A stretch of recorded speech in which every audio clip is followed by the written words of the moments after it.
अस्सलाम वालेकुम। नोवेल तुम संग महकने लगे रास्ते बाय मरियम अजीज़। प्लीज़ मेरे चैनल को लाइक शेयर सब्सक्राइब करें और अगर आप कोई और नोवेल सुनना चाहते हैं तो कमेंट सेक्शन में मेंशन कर दें। एपिसोड 1। चीख की ज़ोरदार आवाज़ पर बर्तन धोते कश्यप के हाथों से ग्लास छूटा था और ज़मीन पर गिरते ही किंचनियों में बदल गया। कश्यप ने एक नज़र टूटे हुए ग्लास को देखा, लेकिन फिर इसे नज़रअंदाज करके कमरे की तरफ दौड़ी। कमरे का मंजर इसकी तवक्को के ऐन मुताबिक था। तहज़ीब बेड पर चढ़ी परेशान नज़रों से नीचे देख रही थी। अभी कश्यप इसे पूछने ही लगी कि ज़ुबैदा बेगम हाँफती हुई अंदर दाखिल हुईं। क्या हुआ? कौन चीखा था? उन्होंने परेशानी से पहले कश्यप और फिर तहज़ीब को देखा। कश्यप ने उंगली से बेड पर खड़ी तहज़ीब की तरफ इशारा किया तो ज़ुबैदा बेगम की सवालिया नज़रें इसके चेहरे पर टिक गईं। इसके होंठों पर ज़ुबान फेर कर ख़ुद को बोलने के लिए तैयार किया। वो अम्मी, मैं झाड़ू देने लगी थी, वो कॉकरोच आ गया। इसने मासूमियत से अपने चीखने की वजह बयान की, लेकिन इसकी बात पर ज़ुबैदा बेगम का पारा और ज़्यादा हाई हो गया। तहज़ीब मैं तुम्हारा क्या करूं? कब तुम्हें अकल आएगी? कोई कीड़ा निकल आए तुम चीखना शुरू कर देती हो। छिपकली देखो कर तुम्हारी आधी जान निकल जाती है। क्या बनेगा तुम्हारा पता नहीं। क्या सोचकर तुम्हारे बाप ने तुम्हारा नाम तहज़ीब रखा है? तमीज़ और तहज़ीब तो तुमको छूकर नहीं गुजरे। ज़ुबैदा बेगम ने गुस्से से इसके लटके हुए चेहरे को देखा। कश्यप ने इसकी लटकी हुई शक्ल देखकर बड़ी मुश्किल से अपनी हंसी को ज़ब्त किया और इसकी हंसी ज़ब्त करने के चक्कर में को देखकर तहज़ीब की हंसी निकल गई। अब हंसते ही रहना, तुम्हें तो और कोई काम ही नहीं। या चीख लो या हंस लो, मैं तो पता नहीं किन पागलों में फंस गई हूँ। वो बुड़बुड़ाती हुई बाहर निकल गई। कश्यप ने अफसोस से सर हिलाया। अम्मी सही कहती हैं, तुम्हारा कुछ नहीं हो सकता। कोई कह नहीं सकता कि तुम शहर के बेहतरीन स्कूल में पढ़ाती हो। मुझे तो कभी कभी लगता है तुम बच्चों को कम और वो तुम्हें ज़्यादा डांटते होंगे। कश्यप के मजाक उड़ाने वाले अंदाज में इसने गुस्से से देखा। अब ऐसी भी कोई बात नहीं, वो मुझसे बहुत प्यार करते हैं। हाँ, नज़र आता है, कश्यप ने झाड़ू उठाते हुए कहा। क्या नज़र आता है? तहज़ीब ने झाड़ू इसके हाथ से ले ली। यही इनका प्यार जो कभी रबर की छिपकली की सूरत में तुम्हारे परस में रखा मिलता है। कश्यप की बात पे तहज़ीब ने नज़रें उसके चेहरे से हटाईं। वो तो बस ऐसे ही, और तुम हर वक्त मेरे पीछे ना पड़ी रहा करो। इसे मुड़ते ही कश्यप चीखी थी कॉकरोच, और तहज़ीब चीख मारकर उछली थी और कश्यप के पीछे जाकर खड़ी हो गई। कहाँ है तहज़ीब? कहाँ है? उसने इधर उधर देखा। पता नहीं, कश्यप ने कहा और दरवाजे की तरफ दौड़ लगा दी। कश्यप की बच्ची इसकी बात समझ में आते ही वो इसके पीछे भागी। आज लगता है दुश्मनों के मिजाज मामूल पर नहीं है, इमरान ने किचन में दाखिल होते हुए कश्यप से कहा। इसने मुस्कुराकर इमरान को देखा। तुम कब आए? अभी अभी, लेकिन आपकी बहन साहिबा तो सलाम का जवाब देना गवारा नहीं कर रही, इससे सीधा यहीं आ गया हूँ। इमरान ने टोकरी से सेब उठाते हुए कहा। इसे आज ना ही छेड़ो तो अच्छा है, अभी अभी इसको डांट पड़ी है, वो आज किसी से बात नहीं करेगी। अच्छा, तो इसका मूड ऑफ है, इमरान ने सर हिलाते हुए कहा। लेकिन मैं इसे बोलने पर मजबूर करूँगा। अच्छा, देखते हैं। कश्यप ने इसे देखकर चैलेंज किया और चूल्हा बंद करके इमरान के पीछे आ गई। तहज़ीब ने एक नज़र इन दोनों को अंदर आते देखा और दोबारा अपना ध्यान टीवी की तरफ मरकूज़ कर दिया। तहज़ीब, अब्बू तुम्हें याद कर रहे थे, इमरान ने इसे टीवी में मगन देखकर कहा, लेकिन वहाँ से कोई जवाब नहीं आया। अच्छा कश्यप, चलता हूँ और अब्बू से जाकर कहूँगा कि मैं आपका पैगाम आपकी चहेती को दिया था, लेकिन इसने कहा मैं क्या करूं। इमरान के संजीदगी से कहने पर वो एकदम से भड़क ही तो उठी। मानी, कितने बड़े झूठे हो तुम, मैंने ऐसा कब कहा? इसने घूरने पर इमरान ने बड़ी मुश्किल से अपनी हंसी को रोका। जाहिर सी बात है, तुम जवाब नहीं दोगी तो इसका यही मतलब है, इमरान ने दोबारा बैठते हुए कहा। तुम हर जगह अपनी अकल से काम ना लिया करो, तहज़ीब ने जलकर जवाब दिया। फिर अब्बू को क्या जवाब दूँ? तुम्हें जवाब देने की ज़रूरत नहीं, मैं खुद इनसे बात कर लूँगी। तहज़ीब ने इसे देखे बगैर कहा था। लिफ्ट ना करवाने पर वो कश्यप की तरफ आ गया। वैसे तुम्हारी बहन को उल्लू बनाना कोई मुश्किल नहीं, ज़्यादा फैलने की ज़रूरत नहीं। अभी इसने सुन लिया तो वो तुम्हें बाहर निकाल देगी। तहज़ीब ने घूरकर इन दोनों को देखा। तुम दोनों क्या सरगोशियों में बातें कर रहे हो? ये तुम्हारी बहन तुम्हारी बुराइयां कर रही हैं। इमरान ने सारा इल्ज़ाम कश्यप पर रख दिया तो तड़प कर बोली, मानी सच बड़े झूठे हो तहज़ीब, ये तुम्हें उल्लू बोल रहा था। तहज़ीब की घुरी पर वो बुड़बुड़ा कर रह गया। झूठ मैं तो कह रहा था। तहज़ीब आज बहुत तहज़ीब याफ्ता लग रही है। लेकिन वो कुशन उठा चुकी थी, एक के बाद दूसरा और दूसरे के बाद तीसरा। इसने सारे कुशन उठा कर इसे मारने शुरू कर दिए। कुछ इसे लग रहे थे जबकि कुछ को वो आसानी से कैच कर रहा था और हंसता जा रहा था। इसकी हंसी तहज़ीब के लिए जल्दी पर तेल का काम कर रही थी। इसने नज़रें घुमाकर किसी ज़बरदस्त चीज़ को तलाश शुरू की। तहज़ीब जूती। इसने पीछे से कश्यप की आवाज़ सुनी। तहज़ीब ने जल्दी से झुककर अपने पाँव से जूती निकाली। वो सामने खड़े इमरान पर फेंकने ही वाली थी, तभी दाईं तरफ का दरवाज़ा खोलकर ज़ुबैदा बेगम बाहर आईं। उन्होंने हैरत से सामने का मंजर देखा, जहां इमरान दरवाजे के साथ खड़ा था। तहज़ीब के हाथ में जूती थी, जबकि कश्यप पीछे खड़ी इमरान को इशारे कर रही थी। दरवाज़ा खुलते ही वो तीनों इसकी तरफ मुतवज्जा हुए थे। कश्यप की हंसी रुक गई थी। तहज़ीब के चेहरे का रंग उठ चुका था, जबकि इमरान के हौसले और बुलंद हो गए। अच्छा हुआ ताईजान आप आ गई, ये देखिए मेरी कितनी इज्जत हो रही है। जूते मारकर घर से निकाल रही है। ज़ुबैदा बेगम के करीब जाकर इसे मज़लूम शक्ल बनाकर कहा, झूठ बोलता है, झूठा सारे जहां का। तहज़ीब ने चीखकर जूते वाला हाथ बुलंद किया। तहज़ीब क्या बदतमीज़ी है, जूता नीचे रखो। इसने घबराकर जूता नीचे रखा था। ये कोई तरीका है बात करने का? कोई तमीज़ बाकी रह गई है या नहीं? बड़ा है वो तुमसे 1 साल। वो बुरा सा मुँह बनाकर बोली, तो क्या 1 साल बड़ा नहीं होता? जाओ मानी के लिए चाय लेके आओ। और तहज़ीब खा जाने वाली नज़रों से देखने लगी। दांत तो ऐसे निकाल रहा है जैसे बहुत खूबसूरत हो। अम्मी न आती तो आज सारे दांत मेरे हाथ से टूटने थे। इसने चाय का पानी रखते हुए कहा, तुम्हें तो मैं ऐसी चाय पिलवाती हूँ सारी उम्र याद रखोगे। तहज़ीब ने चीनी की जगह ढेर सारा नमक पानी में डाला, चाय का कप ट्रे में रखा और चेहरे को संजीदा किया और बाहर निकल आई।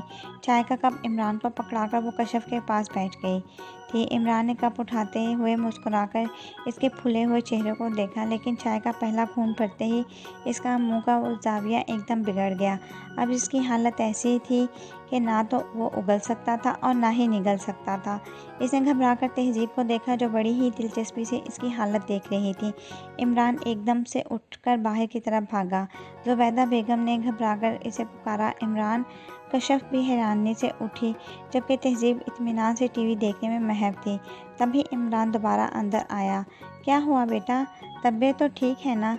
ज़ुबैदा ने परेशानी से इसके सुर्ख चेहरे को देखा। अच्छा ताईजान चलता हूँ। बेटा चाय? नहीं ताईजान, मुझे एक ज़रूरी काम याद आ गया है, फिर आऊँगा। वो जल्दी जल्दी कहकर निकल गया। मुबादा इसे चाय ना पीनी पड़ जाए। कमाल है, अभी तो चाय का कह रहा था और अब पी भी नहीं। वो सोफ़े पर बैठ गई और सामने रखा कप उठा लिया। तहज़ीब ने घबराकर इन्हें देखा। अम्मी ये मुझे दे दें। इसने जल्दी से कप उनके हाथ से ले लिया। ये क्या बदतमीज़ी है तहज़ीब, उन्होंने नागवारी से देखा। अम्मी ये चाय ठीक नहीं है। क्यों, क्या है इसे? उन्होंने ना समझने वाले अंदाज में कहा। वो इसमें नमक है। इसके कहने पर इन्हें बेसाख्ता इमरान की हालत याद आई। कश्यप की हंसी निकल गई, जबकि उन्होंने अपना माथा पीछ लिया। इससे पहले कि वो स्टार्ट लेती, इसे कमरे में से निकल जाना ही आफियत समझी। मेरी तो समझ में नहीं आता इस लड़की का क्या करूं। एक कश्यप है, मजाल है कि कभी से मुझे तंग किया हो, सारा घर संभाल रखा है। इतनी सुलझी हुई है कि अपने क्या गैर भी इसकी तारीफ़ करते हैं। लेकिन तहज़ीब सिवाय शोर मचाने और काम बिगाड़ने के अलावा इसे कुछ नहीं आता। क्यों, अब क्या करूं? अब क्या किया है इसने? आज मानी आया था, जब वो आया तो आपकी लाडली ने ज़रूर इससे बदतमीज़ी की होगी। आज भी इतने दिन बाद आया था, पहले जूती लेकर खड़ी हो गई, फिर चाय में ढेर सारा नमक मिलाकर इसे पिला दिया। वो बच्चा बेचारा चुपचाप चला गया।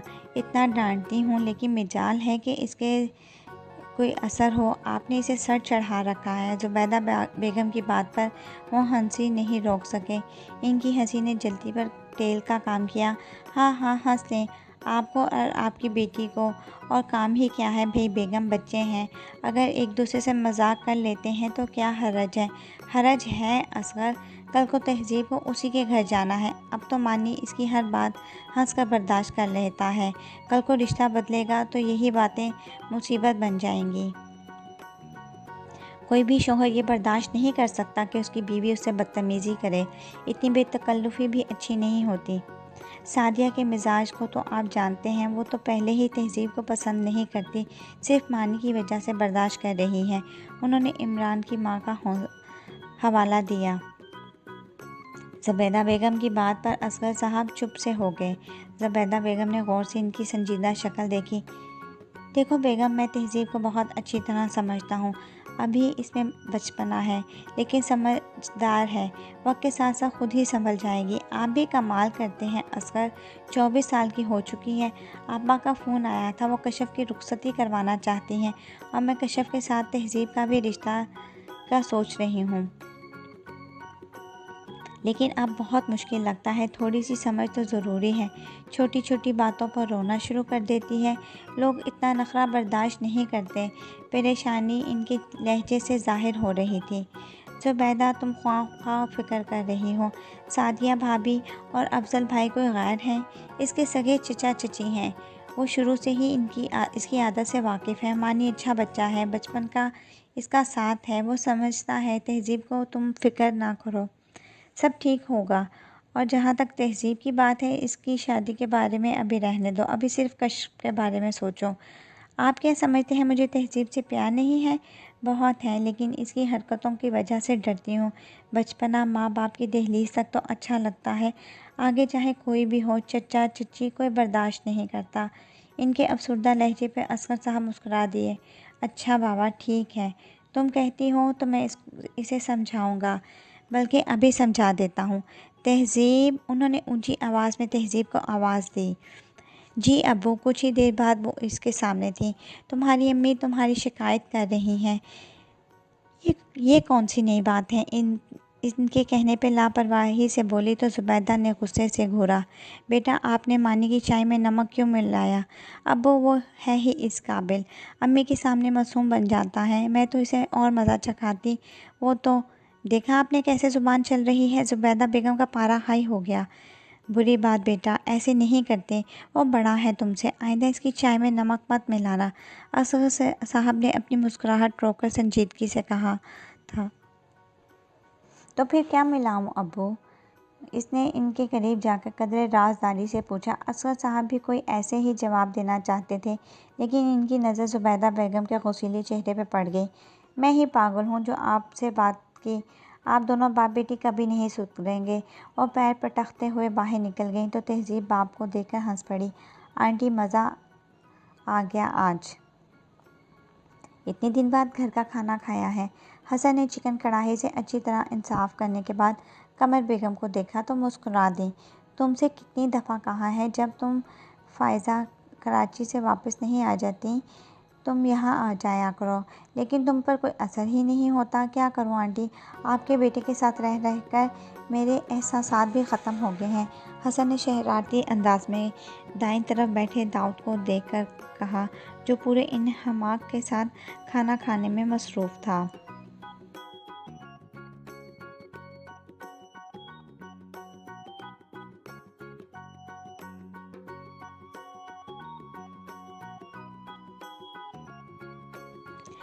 अब ऐसी भी कोई बात नहीं, भाई थोड़े संजीदा ज़रूर हैं, लेकिन खुश्क मिजाज नहीं।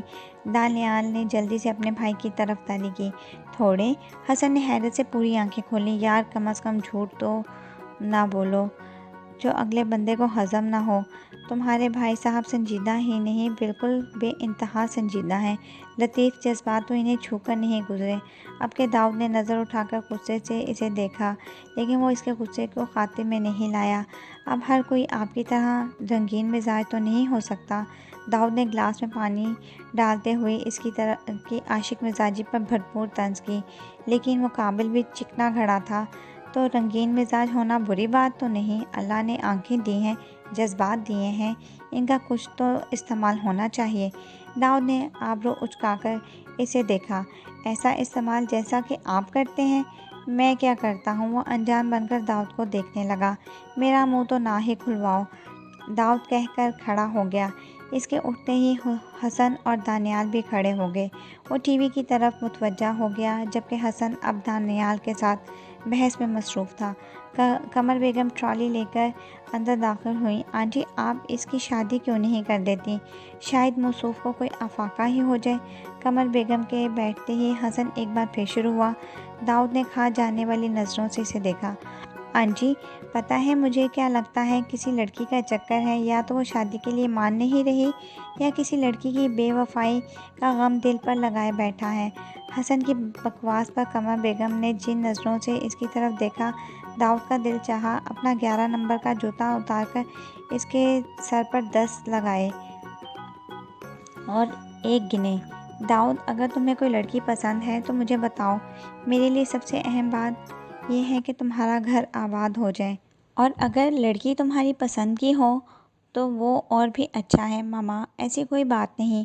अब के वो उकता कर बोला। तुम सच कह रहे हो? वो हंस पड़ा। मैंने एक लड़की देखी है, मुझे बहुत पसंद है। कौन आंटी? दाऊद से ज़्यादा हसन इश्तियाक से पूछा था। मेजर हामिद हैं, बी कॉलोनी में। इनकी बेटी डॉक्टर है, बहुत सुलझी हुई बच्ची है। इसे देखा तो मुझे ख्याल आया वो दाऊद के साथ जचेगी। हसन ने अब्रू उचकाकर दानियाल को देखा, जो पहले ही मुस्कुरा रहा था, जबकि दाऊद का सारा ध्यान टीवी की तरफ था। दाऊद, फिर मैं इनसे क्या बात करूं? आपको जो ठीक लगता है तो ज़रूर करें। बस एक बात होनी चाहिए कि लड़की में मैच्योरिटी होनी चाहिए। मुझे रोने धोने वाली, ख़ास तौर पे जिनमें बचपना हो, वो लड़कियां बिल्कुल पसंद नहीं। ठीक है, मैं मिसेस हामिद से बात करती हूँ, लेकिन पहले तुम उस लड़की से मिलो, इसके बाद फाइनल करते हैं। इसने गहरा सांस लेकर सर हिलाया। जब वो घर दाखिल हुआ तो काफ़ी थका हुआ था। इसका इरादा था कि बात लेकर सो जाए, लेकिन लाउंज में दाखिल हुआ तो उसे अजीब सा एहसास हुआ। इससे पहले वो पूरी तरह समझता, ड्राइंग रूम का दरवाज़ा खोलकर कमर बेगम लाउंज में दाखिल हुई और उसे वहाँ देखकर हैरान भी हुई।